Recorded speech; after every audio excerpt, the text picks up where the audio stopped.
दोस्तों, आज पुनः एक नए वीडियो के साथ आपके समक्ष प्रस्तुत हुआ। दोस्तों, इससे पूर्व के वीडियो में हम लोगों ने नॉट्स इक्वेशन फॉर सेल पोटेंशियल यानी सेल विभव के लिए नॉट्स का इक्वेशन क्या है, विथ एग्जाम्पल्स हम लोगों ने उसको आइडेंटिफाई किया था।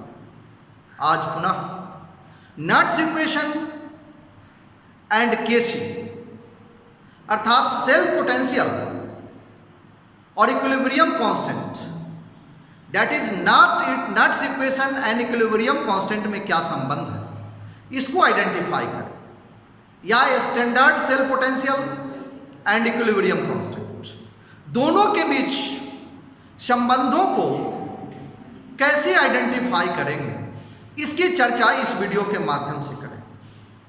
दोस्तों, आइए देखें नॉट्स इक्वेशन एंड इक्विलिब्रियम कांस्टेंट या standard cell potential and equilibrium constant.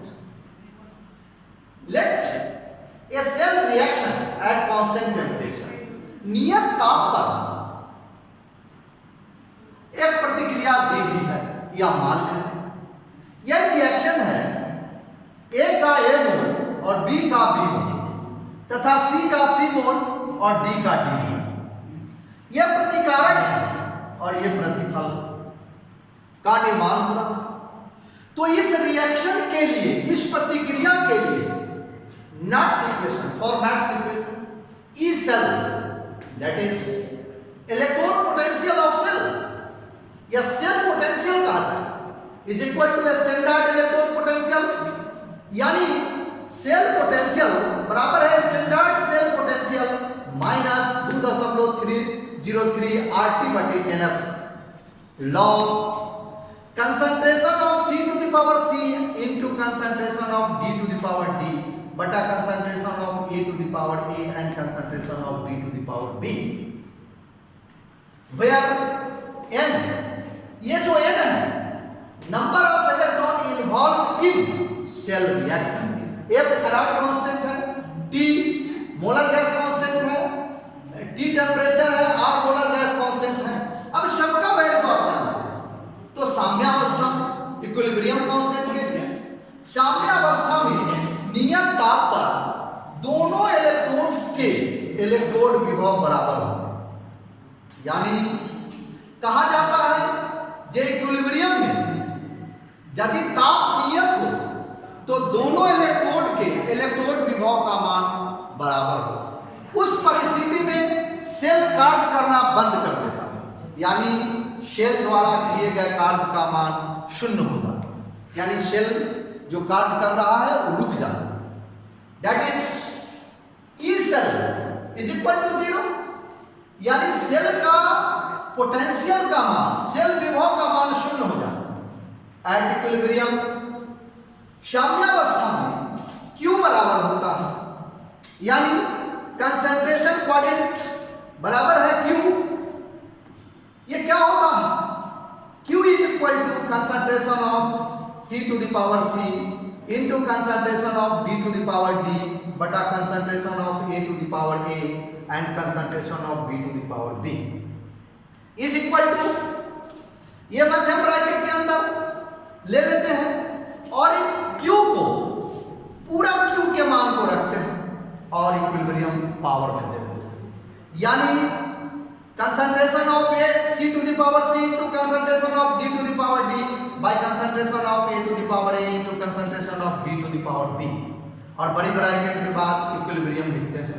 ये पावर हो जाता है, इसे Kc कहते हैं, अर्थात E cell is equal to 0, यानी सेल पोटेंशियल का मान 0 है, तो E सेल बराबर 0 नॉट्स इक्वेशन के अनुसार, और E0 सेल माइनस 2.303 RT बटे NF लॉग Kc। इसके बदले में, ये पूरे मान के बदले में हम Kc लिख सकते हैं, जहां सेल कार्य करना बंद कर देता है या सेल का कार्य रुक जाता है, यानी 0 is equal to E0 cell minus 2.303 RT बटा NF लॉग Kc। या ये 0 तो 0 है, इसको एमिट कर देते हैं तो क्या होगा, E0 cell is equal to 2.303, क्योंकि बराबर के इस पार लाने पर ये चिन्ह प्लस हो जाएगा। तो E0 सेल बराबर है 2.303 NF log Kc। इसीलिए log Kc, अब इसको उधर ले जाएंगे तो नीचे का ऊपर और ऊपर का नीचे, तो NF या इसी को इधर लाएंगे, NF E0 सेल बराबर है 2.303 RT। 298 के यानी 298 केल्विन ताप पर 2.303 RT बाई F का वैल्यू पुट करने पर इसका मान आता है 0.0591 और log Kc बराबर है NF, F का वैल्यू तो पुट कर दिया गया तो N खत्म हो गया, F का वैल्यू खत्म हो गया, तो log Kc बराबर है N E0 सेल बटा 0.0591, या केवल Kc निकालना है तो log का क्या ले लिए, बेस 10 और इस पर पावर दे दिए N E0 सेल बाई 0.0591। ये Kc, इस प्रकार से हम Kc का मान निकाल लेते हैं और Kc का मान ज्ञात कर लेते हैं। दोस्तों आइए देखें, ये किसी सेल प्रतिक्रिया का E0 सेल यानी स्टैंडर्ड इलेक्ट्रोड पोटेंशियल या स्टैंडर्ड सेल पोटेंशियल तथा रिएक्शन में इन्वॉल्व इलेक्ट्रॉन के मोलों की संख्या n ज्ञात हो तो प्रतिक्रिया के Kc का मान इस समीकरण द्वारा ज्ञात किया जा सकता है। अर्थात यदि किसी प्रतिक्रिया में किसी डैनियल सेल के रिएक्शन में इन्वॉल्विंग इलेक्ट्रॉन्स यानी जो इलेक्ट्रॉन पार्टिसिपेट किए हैं रिएक्शन में, प्रतिक्रिया में भाग लिए हैं, उनकी संख्या ज्ञात हो तो हम उनके इक्विलिब्रियम कांस्टेंट का मान इस समीकरण के द्वारा ज्ञात कर सकते हैं। जैसा कि एक डैनियल सेल है जिनका सेल रिएक्शन स्टैंडर्ड ताप यानी 298 के या 25 डिग्री C पर दिया हुआ है, Zn S plus Zn S plus Cu plus 2Aq equilibrium oxidation और रिडक्शन दोनों, Zn प्लस 2Aq CuS ये रिएक्शन है। इसमें आप जानते हैं ये दो electron N is equal to 2, क्योंकि दो चार्जों का, दो आवेशों का स्थानांतरण हुआ, यानी इसमें दो इलेक्ट्रॉन इन्वॉल्व हुए हैं, इनके रिडॉक्स रिएक्शन में दो इलेक्ट्रॉन भाग लिए हैं एट इक्विलिब्रियम कांस्टेंट।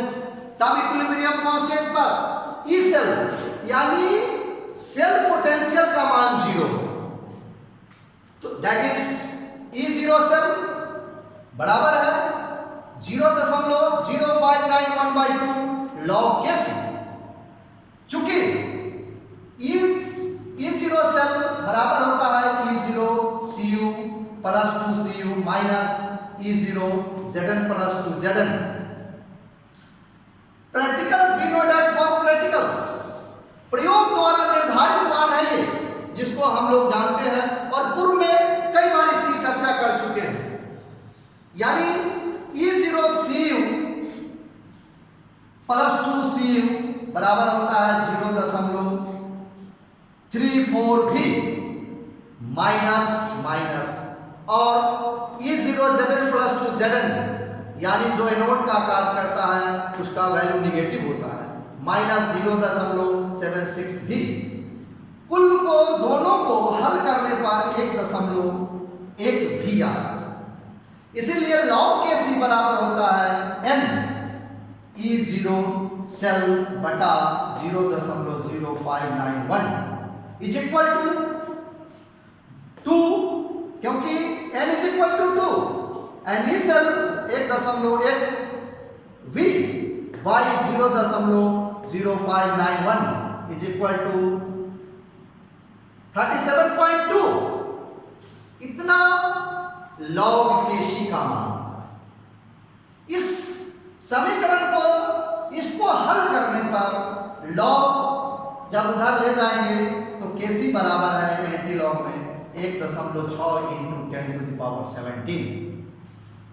इससे स्पष्ट होता है कि केसी का मान 1 से बहुत ज्यादा है, यानी KC is equal to more than 1।